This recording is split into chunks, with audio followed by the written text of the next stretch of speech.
Quel est votre engagement dans la résistance? Naturellement. Je ne sais pas si ça demande une explication. Je n'arrive pas à trouver l'explication. Ça paraît tout naturel. On était contre Pétain quand même. Ah. Madame Arteil s'occupait donc, elle a pris la charge de maquis, carrément. Et comme elle venait dans le coin, elle est venue demander à mes parents, quoi, si... Elle s'est expliquée, elle dit, je vais vous poser la question, mais je ne doute pas bien de votre réponse. De quel côté êtes-vous? Alors, mes parents ont dit, ben, du bon côté. Je ne sais plus exactement,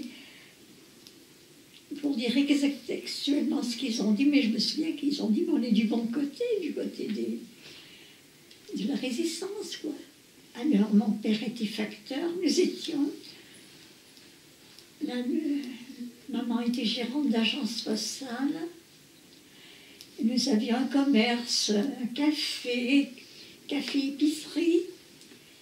Ce qui fait qu'on voyait, on avait l'occasion de voir beaucoup de monde. Donc Alice Arteil, vous la connaissez parce que... On la connaissait parce que sa famille c'était des marchands drapiers qui étaient de la ses parents, oui, ses beaux-parents étaient de la génération de mes grands-parents. Ils étaient toujours venus, ils venaient là à l'époque quelques jours pour vendre leur tissu, enfin leurs marchandises, et ils prenaient pension chez mes grands-parents. Ce qui fait cette génération, puis d'abord ça continuait avec la génération de mes parents, quand on était restés toujours amis. Les maquisards venaient bien chez nous, oui. Ah oui, le maquis du Jas, comme nous avions un magasin d'alimentation, ils venaient chercher leurs courses, leurs courriers. Ah ben, on gardait leurs courriers aussi. On interceptait leurs courriers, puisque nous avions l'agence postale. C'est nous qui recevions le courrier, puisqu'on faisait les fonctions d'une poste, quoi, complètement. On gardait le courrier, et alors il y avait un dénommé Michel, là, qui était préposé à venir chercher ce courrier. Je le revois toujours, il n'était pas très grand. Et il y a une fois, vous avez été obligé de, rapidement, avec votre père, aller, parce qu'il y avait une descente aussi, prendre des armes, aller les planquer dans les haies. Ah ben oui, avec papa était toujours de ce monde, lui. On les a plantés par là-haut dans derrière les haies, où nous avons pu, oui. Il y avait des maquisards qui étaient chez M. Desvernon à lui, là, ils ont rendu beaucoup de services au maquis, parce qu'elle est bien. Et il y avait des maquisards qui étaient couchés dans le foin. Et puis, alors, quand les Allemands sont... Est-ce que c'était les Allemands ou la police? La milice. La milice seulement, oui. La milice est venue. Alors, ils sont allés... Ben, monsieur Desvernois ne s'est pas démonté, il dit... Ben, d'ailleurs, venez voir dans la grange, là, je vais vous montrer qu'il n'y a personne. Alors, je ne sais plus comment il piquait dans les... Mais il savait où il était. Piquait dans le foin, comme ça, avec sa fourche. Vous voyez? Vous voyez que vous voulez que je monte là-haut pour voir? Non, ils sont dit. Alors qu'il y avait les maquisards qui étaient dans le foin. Les maquisards étaient cachés dans le foin. Et ils piquaient les bottes pour montrer aux miliciens, il n'y a personne, regardez. Oui, exactement. Et il leur avait parlé en patois pour les prévenir que la milice était là. Désir de la liberté, il était fort? Ben, bien sûr, la liberté de conscience, disons, oui. C'était tout naturel, enfin dans ma famille, là, c'était tout naturel d'aider le côté qui était contre les Allemands. Papa avait fait toute la guerre de 14, alors ça coulait de source, quoi. Mais il aurait pu épouser la cause du maréchal Pétain en disant Pétain c'était un héros. Qu'est-ce que vous en pensez? Non, ça vous fait rire là? Non. Non. Mon père? Ah non. Au début, si, on le prenait pour un héros, mais après ça n'a pas duré. On a bien vu il avait les mains liées, le pauvre, hein. Ils en se sont servis d'un vieillard pour... Mais enfin, fallait peut-être bien quand même. Donc votre père, il y avait du militantisme quand même. Oui. Oui. Et nous, il y avait de la conscience. Oui. Oui. Ce n'était pas de la conscience. 1943. Alors attendez, je suis née en 24, vous allez compter. Ouais, vous aviez 19 ans. Oui. Vous étiez consciente de ce que vous faisiez, de ce que vos parents Oui, faisaient. parce que mes parents parlaient beaucoup. Je vois dans des familles, à table, on ne parlait pas de politique, enfin disons politique en général. Mes parents, si, s'exprimaient. Certainement qu'on pensait à un monde meilleur. Enfin, les balles étaient interdites. Mais vous savez, quand vous avez 18-19 ans, vous aimez quand même vous amuser. Alors bon, je me souviens que oui, il y avait le taco à l'époque qui remontait les Vichysois, là, notamment tout le ministère pour s'approvisionner dans la campagne. Et puis après, tout ce beau monde partait. Je dis ce beau monde, c'est un petit peu péjoratif ce que je dis là. Tous ces gens repartaient avec un peu de beurre, un peu de... tout ce qu'ils avaient trouvé, des œufs. Et alors, les jeunes, il n'y avait pas grande distraction. On vient dans Monsieur le Fils, là, de la chef de gare, avec un branchot. Alors, il y avait les jeunes qui se réunissaient là, au départ du train, quoi. C'était... Ah, pardon. C'était la réunion des jeunes. Puis un beau jour, on a dit à Roland, ben, tu joues le banjo. Et puis, elle a dit, là, vous, sa maman ne voulait pas. On s'est mis à danser. Et que voulez-vous? Donc la maman n'était pas contente, parce qu'elle avait peur que vous ayez des problèmes. Elle disait, vous allez me faire aller en prison. Cause toujours ma pauvre. Il y avait un manque de liberté. Et puis on avait... Non, on ne peut pas dire qu'à Lavoine, on avait peur de son voisin. Non, je ne dirais pas ça, à Lavoine. Mais on avait... Avec les gens que l'on ne connaissait pas, on se méfiait, quoi. Le fameux grand chapeau. Comment? Le grand chapeau. Oh ben, il était domicilié à Matichat. Papa avait fait la guerre de 14. Mais c'est ce qu'il disait, il avait bien souffert parce que le pauvre, il était fantassin. Il n'avait jamais été blessé. Il avait fait toute sa guerre sans blessure. Il avait souffert.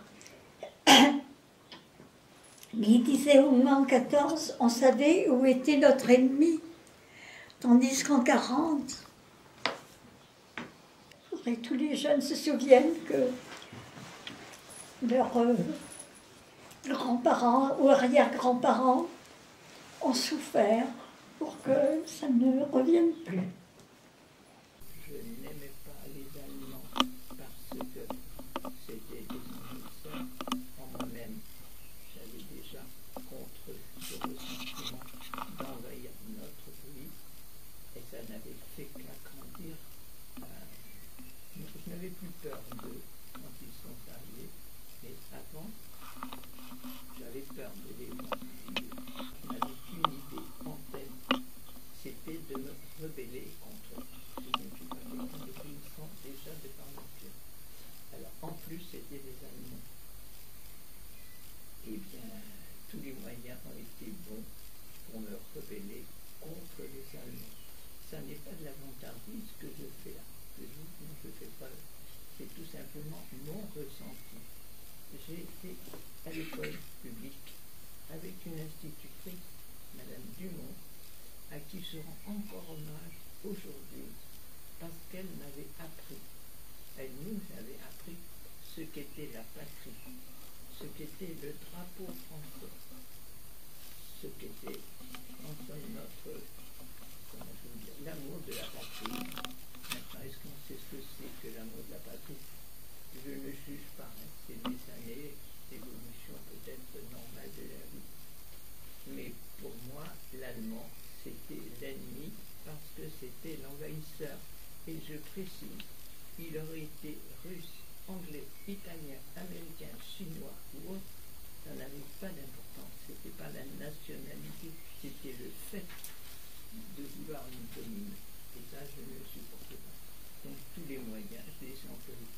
la mesure, parce qu'à 16 ans, on n'a pas de grandes possibilités. C'est un premier point.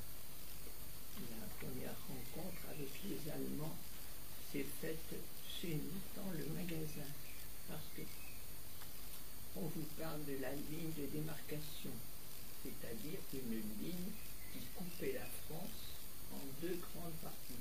Il y en avait plus d'une ligne, il y en avait quatre. Il y en avait une qui interdisait l'Alsace-Lorraine, il y en avait une qui interdisait le bord de l'Atlantique. Mais on n'en parle pas toujours de cette ligne. Donc cette ligne de démarcation qui nous empêchait d'aller librement à Moulins, elle n'a pas été instaurée tout de suite. Les Allemands ont pu, pendant exactement, je ne sais pas, un mois et demi, descendre jusque dans notre faubourg de la Madeleine. Et c'est là les premiers contacts que j'ai pu avoir avec les soldats allemands. Ces soldats allemands qui avaient été privés de beaucoup de choses en Allemagne, notamment les épices, le café, le chocolat, le beurre. Venaient au magasin, c'était une épicerie, on avait caché le maximum de marchandises, mais on ne pouvait pas tout cacher, c'était pas possible. Mais quand les Allemands venaient, alors ils voulaient des œufs, du beurre, du fromage et tout. Alors, quand il était sur l'étalage, on ne pouvait pas dire non, mais généralement, je leur disais nein, nein.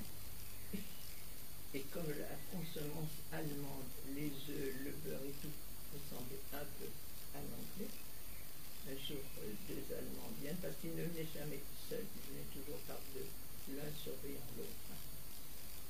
Alors je les entends qui dit à l'autre, Fauchten alles, Fauchten alles. Et puis moi je ne comprenais rien du tout.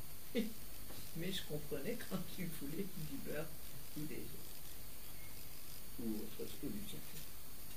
Mais ils étaient avides de ces choses dont ils avaient été privés en Allemagne. Si vous voulez un petit exemple, je vais aller vite. Ils allaient chercher de la bière à la brasserie, ils avaient des charres tirées par des chevaux, et je revois un jour devant le magasin, dont je vais parler maintenant, un Allemand attelé sur une voiture attelée à cheval, qui avait à côté de lui une main de banane et une caisse de canettes de bière. Une banane, une canette, une banane, une canette. Intérieurement, tu sais, Sébastien, il est en train de se rassasier. Tout ça, c'est un petit détail en 40. Moi, j'étais élève au lycée de jeunes filles, lycée de Beaujeu maintenant.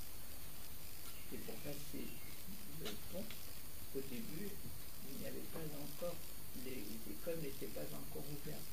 Mais quand la rentrée des classes a eu lieu, je ne pouvais plus passer sans le fameux laisser-passer Alfred, qui n'était donné aux gens qui avaient une raison d'aller d'une zone à l'autre. Quand la ligne de démarcation était instituée, installée, on ne pouvait pas passer librement. Il fallait donc avoir une bonne raison. Pour cela, on allait à la commandanto, il y en avait une moins haut du quartier, et donner les raisons pour lesquelles on devait passer. Moi, c'était pas compliqué. J'avais un certificat du lycée de jeunes filles et j'avais mon laissé passer. Il y en a un d'ailleurs, vous l'avez tout voir, puisque vous avez demandé mon laissé passer. Alors, est-ce qu'on s'amusait? Eh bien, on n'avait pas beaucoup de distractions. D'abord, le bal, moi, je n'y suis pas allé. Il n'y avait pas de bal. Le cinéma, c'était pareil. Pour y voir les actualités allemandes, ça ne m'enchantait pas et côtoyer les Allemands non plus. Donc, s'amuser, c'était la pénurie. On ne pouvait pas même faire beaucoup de bicyclettes parce que même les pneus, quand ils étaient usés, on ne pouvait pas les remplacer. Alors, les seules distractions, c'était les promenades à pied, dans la Madeleine, bien sûr. Voilà. On n'avait pas la télé, on n'avait pas les portables, on n'avait pas. Et je disais ça à une petite qui avait à peu près votre âge ou plus jeune. Mais elle me dit, mais alors, qu'est-ce que vous faisiez? Eh bien, je dis, on première résistance, c'est que dans mes cahiers d'élèves, quand j'en ai plus, je passais, si vous voulez, des pamphlets, c'est-à-dire des petites histoires. Pourquoi Noël n'a pas eu lieu cette année? Parce que l'âne est à... Oh, mais la vache, c'est à Bernard. Mais tout ça, c'était écrit sous forme de poème et sur des feuilles de copie glissées dans mes cahiers. Alors, quand je passais au Pont Régiment contrôle, j'ai passé très souvent parce que j'en tenais tête. Et comment je résistais? Ben, c'est-à-dire, c'était au départ un peu d'enfantillage, hein.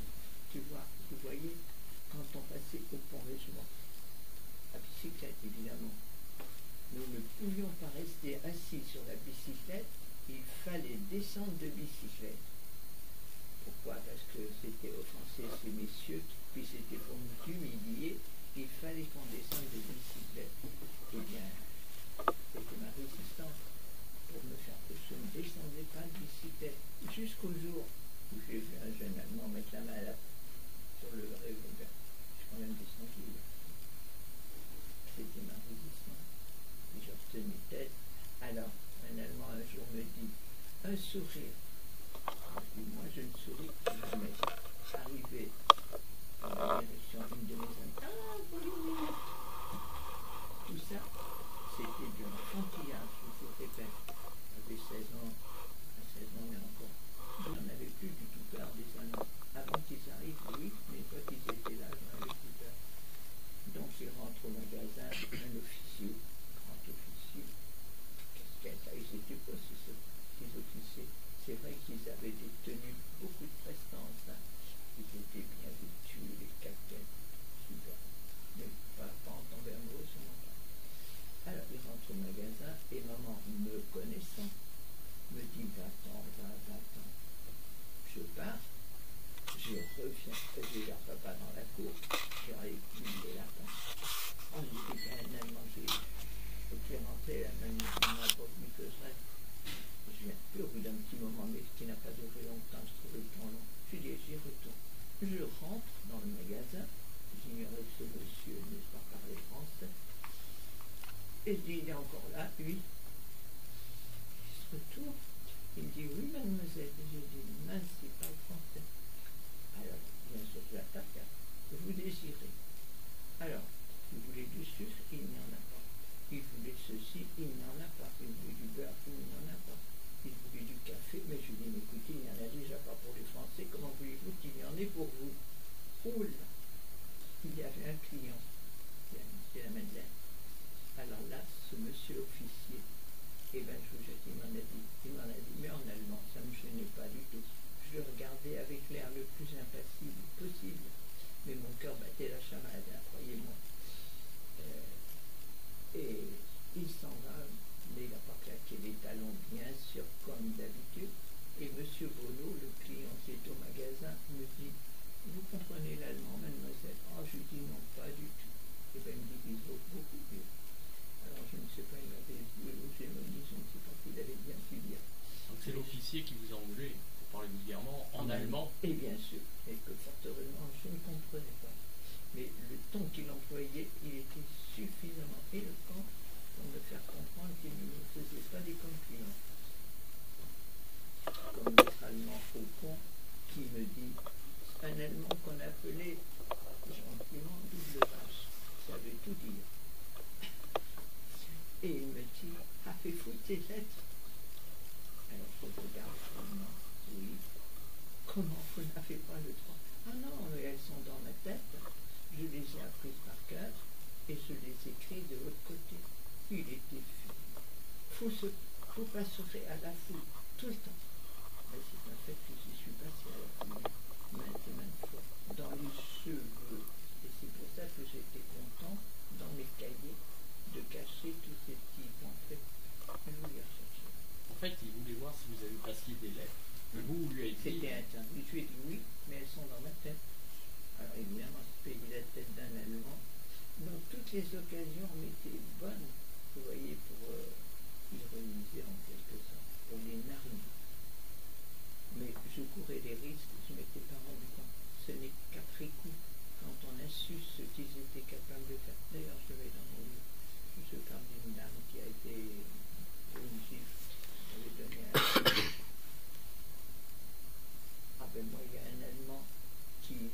son ordonnance et qui me dit, alors l'ordonnance parle le français mais pas l'allemand, me dit, mon lieutenant voudrait que vous donnez une photo de moi, de lui. Ben, je regardais tout de suite.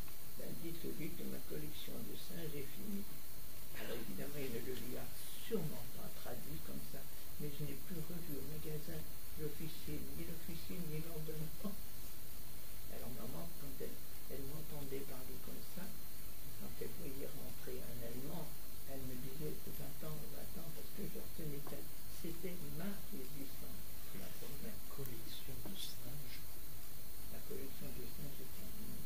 Ah mais, enfin, je vous jure que je ne vous le dirai pas parce qu'on croirait que je me vends. Mais c'est vraiment, j'en étais capable.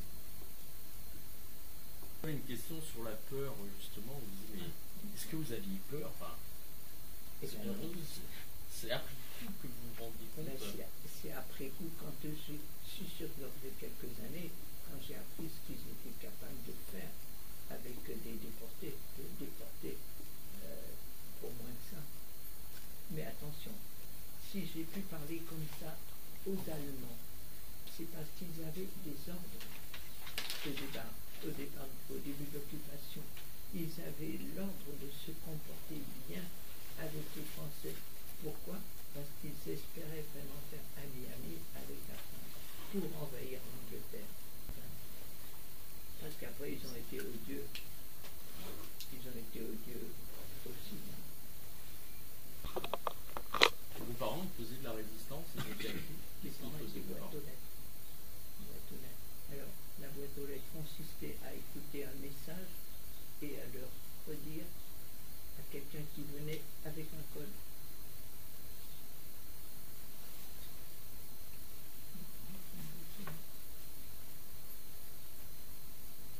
Donc je dis, c'est justement dans ma vie, pendant la guerre, ils étaient boîte aux lettres pour recevoir le courrier des gens de Moulins qui ne pouvaient pas en recevoir, et après ils ont été la boîte aux lettres cachée, clandestine.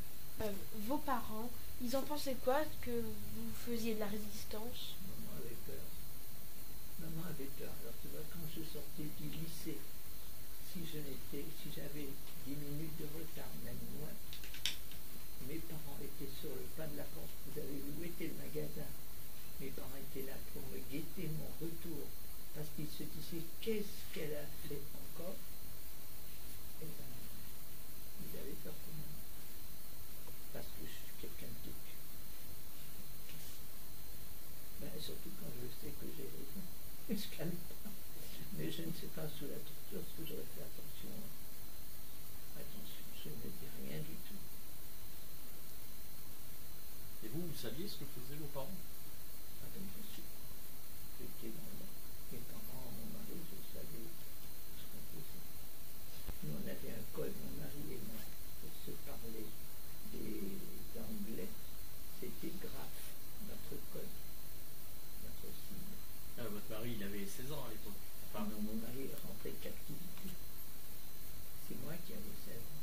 Je suis il né en était plus vieux 23. que vous. Oui, Voilà. oui, 8 ans et demi plus que. Il fallait quelqu'un de mature. C'est pour s'accorder avec moi. Non, mais. Je sais plus ce que c'est. Donc votre résistance, donc il y avait ce comportement effronté de C'était le comportement, c'était passer des messages qu'on n'en avait pas passé, mais ça c'est limité là. C'est ce que j'ai expliqué un jour, même à la NAC. Je n'ai jamais eu de fusil entre les mains. Je n'ai pas fait de coup de feu. Je n'ai pas tué d'Allemands. Je n'ai pas tué d'Allemands. Moi qui en aurais été capable, je ne crois pas. Mais par contre, ma résistance, c'était passer des messages quand il y en avait, et puis ne pas les subir, ne pas obéir. Donc vous les passiez en passant le pont de Régemorte. Et oui, là, quand j'allais au Comment vous les lycée- passiez? Parce que comment vous fouilliez tout? Ah, c'est ce que j'avais dit à un Allemand. Avez-vous des lettres? Oui. Oh là là, alors le haut, le corps. Hein. Alors, il me regarde, là, j'ai dit, elles sont dans ma tête. Je les apprends par cœur et je les écris de l'autre côté. Et c'est là qu'il m'avait dit, vous passerez au contrôle toujours. appreniez les lettres, les messages. Bon, mais c'était pas de... Mais quelles que soient les lettres qu'on me demandait de passer, ça pouvait même être une lettre de famille. Car il était interdit de passer des lettres. Bah, c'était absolument interdit. Alors, quand j'écoute des gens qui disent moi je faisais ceci, moi je faisais cela, tant mieux si c'est vrai, vous étiez bien courageux, mais moi je ne me risquais pas à la prison pour passer une lettre, même une lettre d'amoureux, tout ce que vous voudrez. Si c'était quelque chose d'important, je le réécrivais de l'autre côté.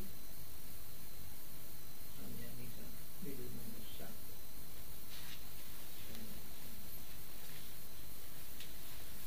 Une fois, c'est pareil, on avait fait passer une petite fille dont les grands-parents étaient à Saint-Étienne, à la région Marie, pays de mes grands-parents. Et elle était donc chez ses grands-parents à la région Marie, c'est bien dans le sens qu'elle est passée, mais pour revenir à Paris, et là, je commence à s'appuyer sur je cherche même son nom incroyable. Marquez. Pour ramener la petite à Moulins, les parents pouvaient venir jusqu'à Moulins en train depuis Paris, mais ne pouvaient pas passer de pont, ils n'avaient pas le droit, ils n'avaient pas laissé passer. Donc, la petite qui naît de Saint-Étienne, pour la faire passer à Moulins, on l'a trouvée un stratagème, dans une usine où travaillait quelqu'un. Des semelles, plusieurs épaisseurs avaient été cousues. Mais, entre deux semelles, il y avait un petit mot, écrit tout petit, pour dire aux prisonniers qui allaient recevoir des pantoufles, regarde comment faire pour partir d'Allemagne, comment faire que tu te provoques ceci, cela. Je n'ai pas eu le temps de vous préparer tout ça, parce que ce petit mot, je pourrais vous montrer. C'est mon mari qui l'avait écrit, avec ses connaissances en géométrie, avait donné un système qui peut provoquer une enflure du coude ou je ne sais quoi, un simulacre d'une maladie, et une paire de ces pantoufles avait été envoyée à mon oncle de Saint-Étienne qui était prisonnier. Mais il n'a pas eu le temps, il n'a pas eu l'idée de découdre la semelle parce que le papier était dans la semelle. Je ne sais pas si vous comprenez tout ce que je vous explique. C'est une Vous voyez, cache. sur un tout petit papier rouloté, tout petit, il y avait une façon de tromper les Allemands pour rentrer comme malade en France. Donc, ces chaussures, ces pantoufles, il y en avait une paire qui avait été confectionnée, qui avait été envoyée à ce monsieur, à mon nom, avec à l'intérieur le petit moyen de faire pour essayer de rentrer. Mais il ne les a pas eus ou il les a eus trop tard et il n'a pas trouvé le petit papier. Je pense que c'est venu. Mais moi j'ai celui, un modèle que mon mari envoyait. Donc ça c'est pantoufles, c'est votre maman qui faisait. Non, la sœur de ma grand-mère. La sœur de votre grand-mère, et elle en faisait plusieurs qu'on Elle en envoyait a au fait pays. pour la famille. En 1940, la vie des Français en Europe, elle était normale, sauf en 1940, tout dépend de l'époque, il y avait quand même la guerre, c'était quand même la guerre. Il y avait les soucis pour les familles dont soit les maris, les frères ou autres, étaient au front. Et puis il y a eu surtout cette débat en 1940, il y avait dans le faubourg beaucoup de soldats qui avaient été démobilisés. Vous savez, quand il y a une guerre, une mobilisation générale, tous les hommes en état de combattre jusqu'à un certain âge sont mobilisés. On a vu arriver énormément de soldats, comment je veux dire, mobilisés. Il y en avait dans le quartier Villard, ce n'étaient pas les mêmes, et il y en avait à la demi-lune, c'est une autre place, un peu plus loin, qui avait un cantonnement. Tous ces hommes étaient inoccupés. Ça a été une partie de 1940 pendant lesquelles les soldats mobilisés dans les faubourgs comme ici n'avaient rien à faire. Là, il fallait qu'ils s'occupent comme ils pouvaient Enfin, ils se promenaient le long en arche, ils allaient à Moulin, et on a appelé ça 8 mois de belote. Ces soldats n'avaient d'autre chose à faire que de s'occuper comme ils le pouvaient. Par contre, il y en avait d'autres au front qui, eux, se battaient. Il ne faut pas qu'on les oublie, ceux-là, sous prétexte qu'il y en avait qui ne faisaient rien. Et puis, au mois d'avril, ils ont été obligés, cette fois-ci, de rejoindre les armées aux frontières. Des combats très très durs, parce que nous n'étions pas aussi bien armés qu'il aurait fallu, et les Allemands réussissaient à gagner du terrain. Il fallait les retarder à tout prix, d'une part, mais les gens, quand les Allemands arrivaient dans leur ville, étaient évacués. Donc les Alsaciens, les Lorrains, bien sûr, les Belges, les Hollandais, et tous ces gens-là sont partis sur les routes de France en emmenant ceux qu'ils pouvaient. Les uns en voiture, qui roulaient jusqu'à ce qu'il n'y ait plus d'essence et ils n'en trouvaient plus. D'autres avec des chariots qui faisaient comme ils pouvaient pour partir. D'autres réussissaient à prendre le train. Alors là, vous m'embarquez sur une avant, si je me vous raconter tout ça. Donc, il y avait tous ces réfugiés, et qui, dans l'ensemble, c'était des millions d'êtres sur les routes de France, et qui encombraient, si on peut employer ce terme-là, qui encombrait les routes et qui étaient mêlés à l'armée française qui, elle aussi, devait se replier. Donc, c'était pas facile. Les Allemands survolaient toutes ces colonnes, mitraillaient, et il y avait évidemment énormément de morts, français, belges ou hollandais sur le route. Et quand ils arrivaient donc, moi je peux vous parler de ceux que j'ai vus, évidemment pas des autres, on n'avait pas la télévision pour la regarder, qui sont arrivés sur la place que vous venez de voir à la Madeleine, la place grouillée de monde, réfugiés, civils et militaires. Un jour, tous les soldats qui étaient à la Madeleine, il y en avait beaucoup de Saint-Étienne, étaient passés nous voir. Vous savez, il y a, comment je veux dire, c'était des compatriotes en quelque sorte, et on avait su très vite que les gérants des casinos, puis il y avait une jeune fille aussi qui n'avait que 16 ans, donc venaient au magasin et bavardaient.